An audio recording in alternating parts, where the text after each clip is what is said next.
Olá, uma boa noite a todos. No capítulo 20 do Evangelho segundo o Espiritismo, traz-nos o assunto dos trabalhadores da última hora. E o item 4, principalmente, fala-nos da missão dos espíritas. Então vamos focar no item 4, missão dos espíritas. Este capítulo está baseado na parábola dos trabalhadores, que encontra-se no Evangelho de Mateus, capítulo 20, versículo 1 em diante.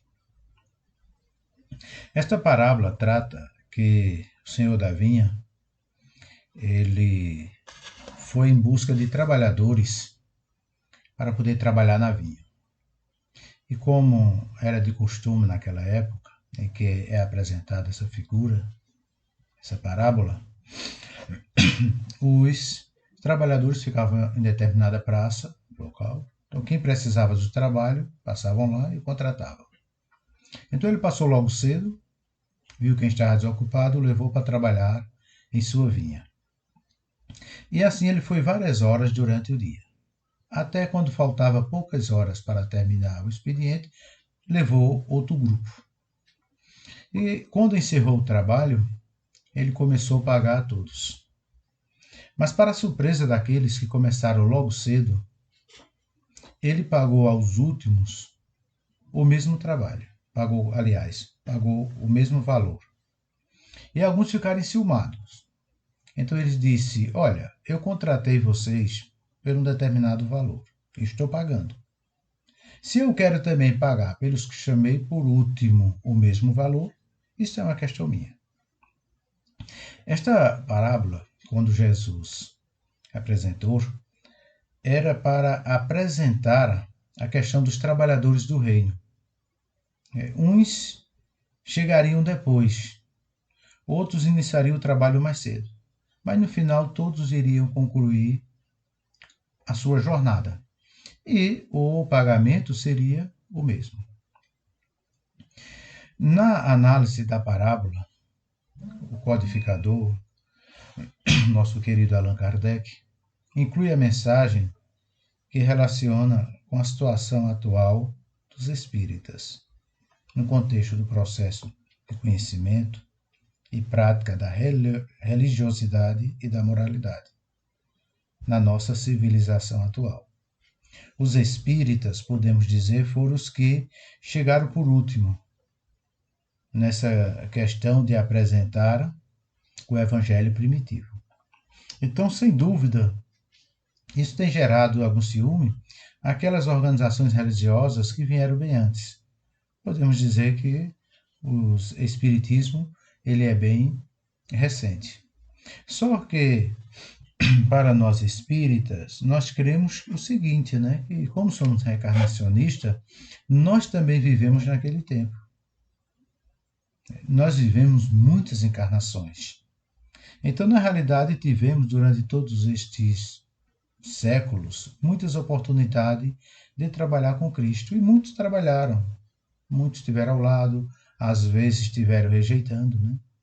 Em 1938, quando Emmanuel passou para Chico Xavier o livro A Caminho da Luz, ele diz que há quantos séculos e séculos, né, o Senhor vos chamava para a vinha, sem que quisesses penetrar nela, mostrando que esse convite ele já vem há milhares de anos para todos. Né?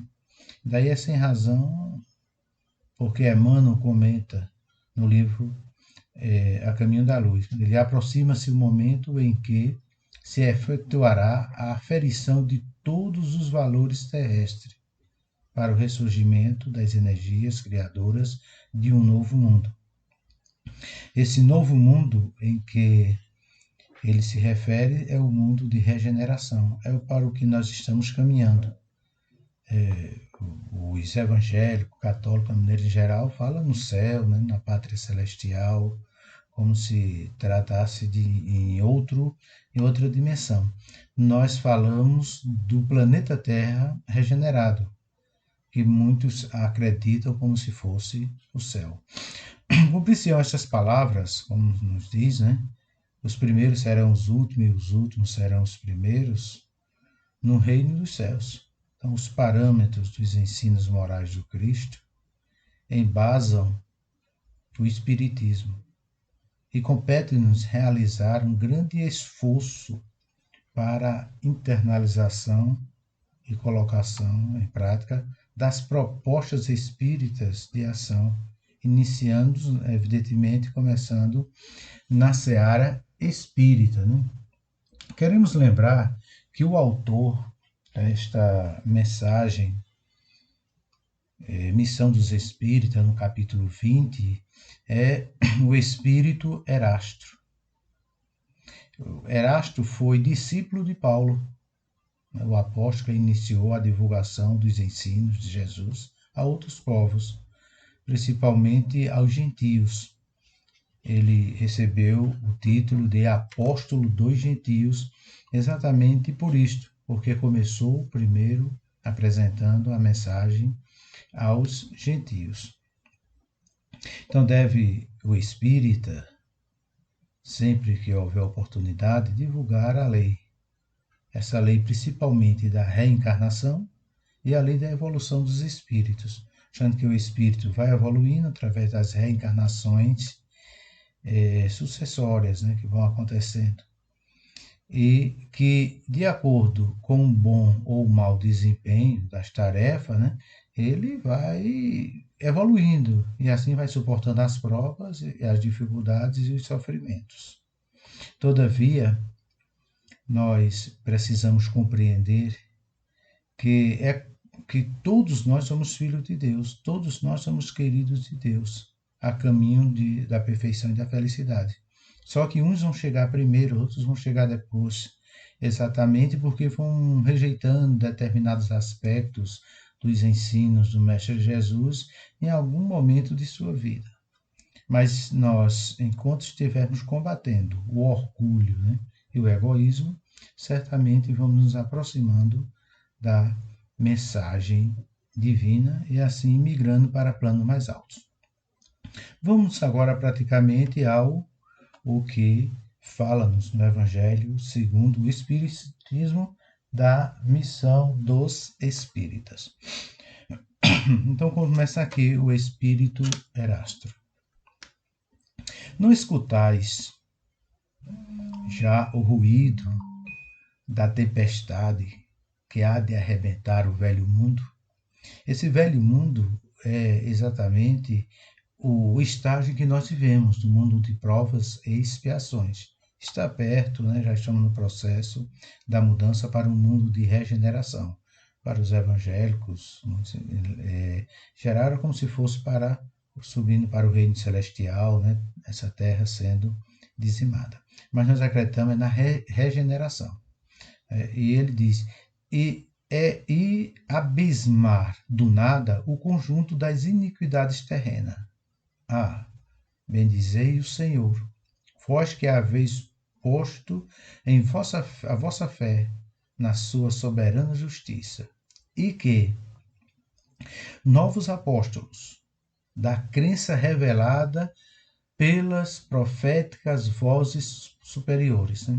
Ele aqui faz uma referência exatamente à doutrina espírita, porque todas as outras religiões vieram de algumas revelações, né? Ramos dos cristianismos, vieram algumas revelações de alguns grandes líderes, né? Estudo e assim por diante. Só que o espiritismo é aquele que veio diretamente dos espíritos. Então é essa referência que ele faz, né? Revelada pelas proféticas vozes superiores. Alguns pensam que foi Allan Kardec, mas não, Allan Kardec simplesmente codificou, juntou, né, organizou as mensagens trazidas por espíritos nas reuniões mediúnicas, começada em Paris, né, e depois se espalhou por muitos lugares do nosso planeta. Então continua ele, e de pregar o novo dogma da reencarnação e da elevação dos espíritos. Esse dogma da reencarnação, na realidade, o ensino da reencarnação, ele não é tão novo, mas ele ficou completamente esquecido. Apesar que muitos na Terra ainda creem na reencarnação. E o deturparam completamente, né, desde o Concílio de Nicéia, deturparam completamente os ensinos da reencarnação. Então, os espíritos veio de novo apresentar o propósito da reencarnação junto com a evolução espiritual, porque não regride, né? A cada reencarnação nós vamos como espírito acrescentando mais alguma coisa, né? Uns caminham bem devagar, outros caminham mais rápidos, mas todos caminham para a revelação total dos espíritos. Então aqui continua o nosso querido espírito Erasto. Ó verdadeiros adeptos do espiritismo, sois os escolhidos de Deus, ide e pregai a palavra divina.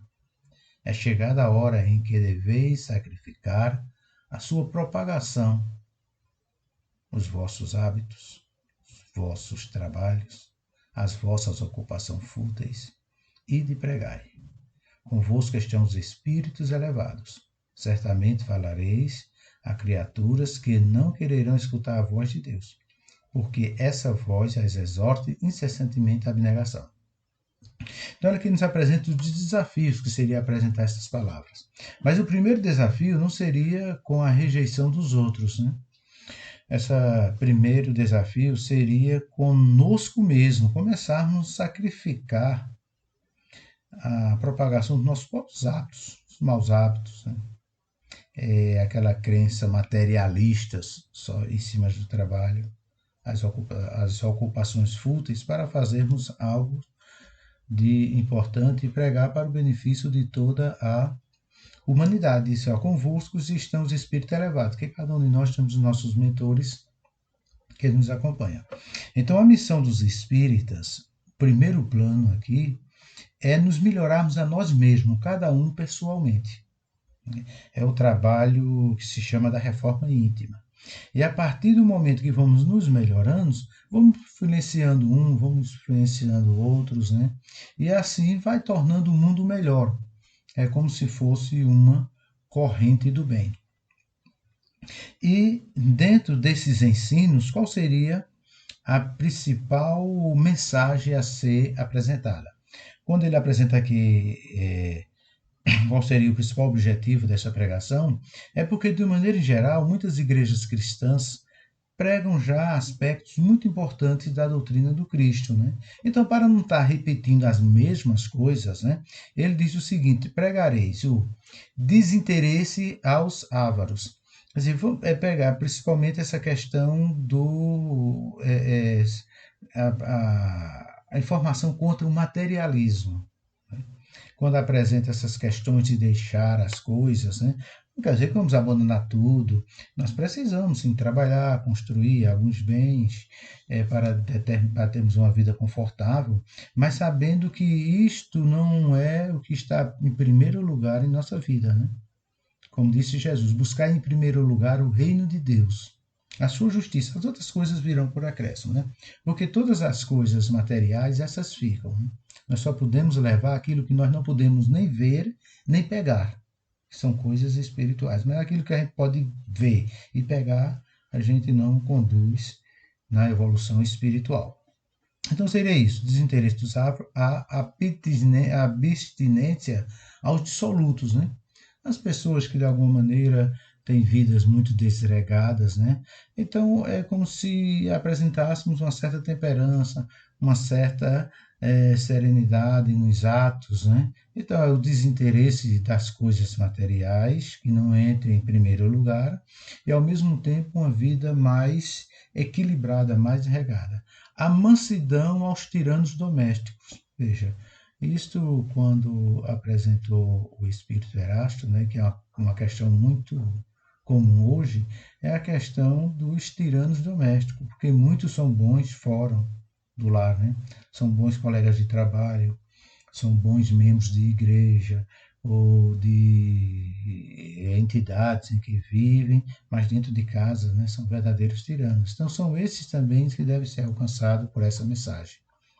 Como ele diz aqui, como aos déspotas, né, que apresentam muitas palavras perdidas. E continua o nosso querido Espírito, né? Ide, Deus vos guia, homens simples e ignorantes.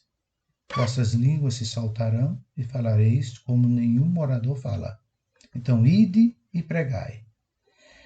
Agora, pregar o quê, né?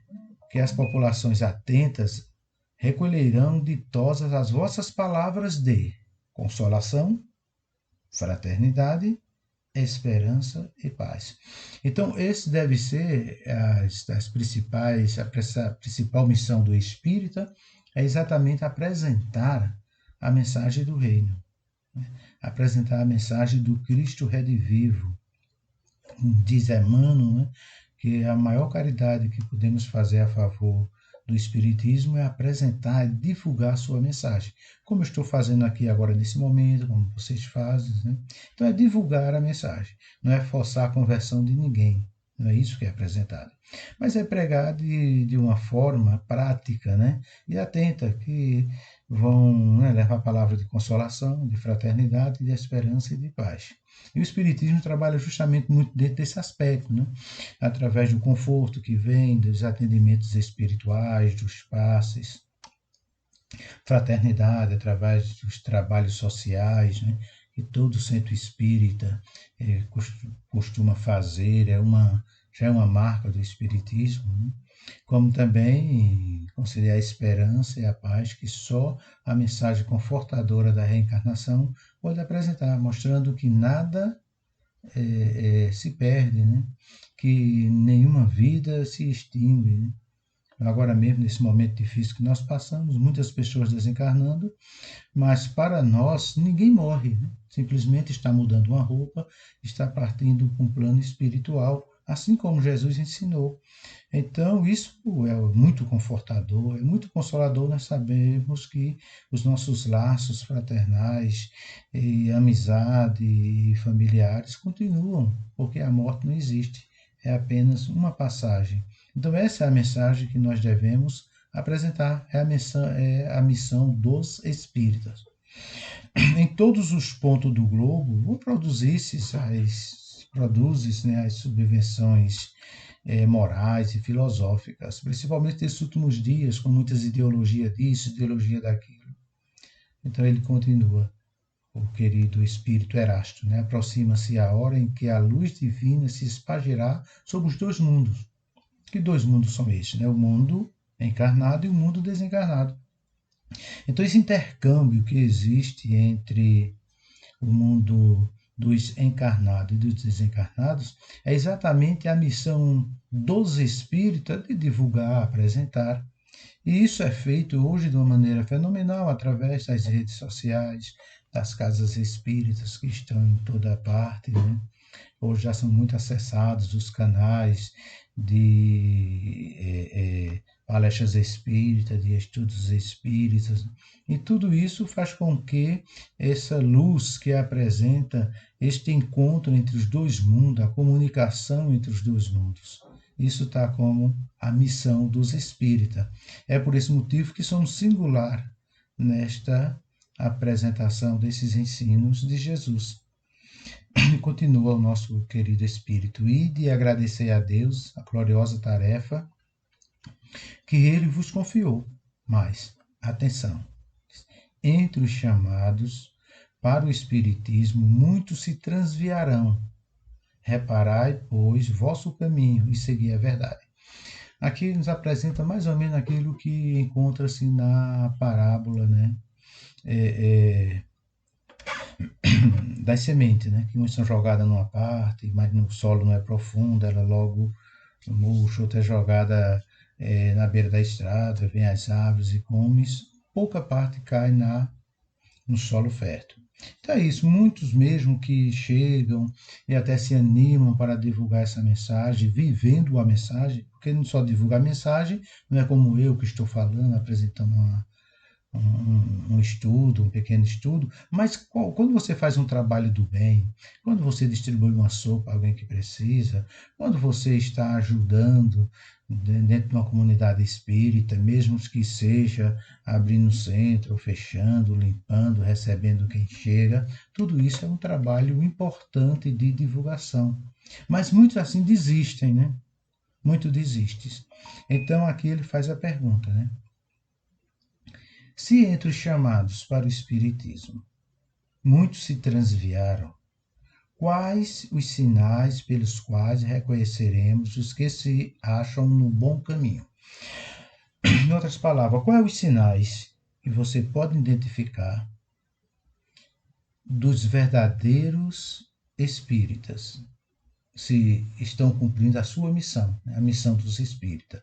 Então, na resposta, nós vamos identificar exatamente qual é a missão dos espíritas. Então, a resposta: reconhecê-lo-eis pelos princípios da verdadeira caridade. Então, o princípio da verdadeira caridade é quando ajuda com a mão, dá com a mão sem que a outra veja. Aquela questão de não procurar fazer caridade para se autopromover, para querer apresentar que é bonzinho, que é caridoso, né? Os princípios da verdadeira caridade é fazer o bem sem olhar a quem, sem querer nada em troca, né? Que eles ensinarão e praticarão. Esses princípios da verdadeira caridade ensinarão e praticarão. Viver esta verdadeira caridade. E ele continua: reconhecê-lo-eis pelo número de aflitos a que levem consolo. Reconhecê-lo-eis pelo seu amor ao próximo. Então, vamos reconhecer pelo número de aflitos que leva consolo, é aquele trabalho que nós nos referimos, né, de apoio na casa espírita, através dos passos, de fraterna, né, de acolhimento. Reconhecer ele pelo seu amor ao próximo. Né? Quando diz amor ao próximo, é que ama a todos, não é somente aquele que pertence à comunidade, mas a todos os filhos de Deus, que somos todos nós que habitamos nesse planeta Terra. Pela sua abnegação, né, que faz todo o trabalho desinteressado, sem sempre não busca receber nada, nada em troca, né? E isso denota o seu desinteresse pessoal. É um dos motivos que dentro do Espiritismo não existe aquela questão de ninguém ser remunerado pelo trabalho que faz, né? Como um pastor, né, que é remunerado. Eu fui pastor durante muito tempo e recebi o trabalho remunerado. Não quer dizer que não é o trabalho digno, que a igreja não está fazendo trabalho divino, está fazendo trabalho divino, está fazendo um trabalho de Deus, né? Mesmo os pastores sendo remunerados, mas esse desinteresse pessoal vai mais além do que isso. É quando se entrega a vida de uma maneira em que, em troca, é o prazer de servir, e isso de coração. Reconhecê-lo-eis finalmente pelo triunfo de seus princípios. É o que é nos apresentado como se fora a conhecida reforma íntima. Então, queridos, é assim a missão dos espíritas, né? Então, os espíritas têm uma missão ampla, uma missão grande, mas principalmente de, através dos seus exemplos, de sua vida, exemplificar a mensagem pura e verdadeira de Jesus Cristo. Que a paz de Deus, que o amor seja com todos.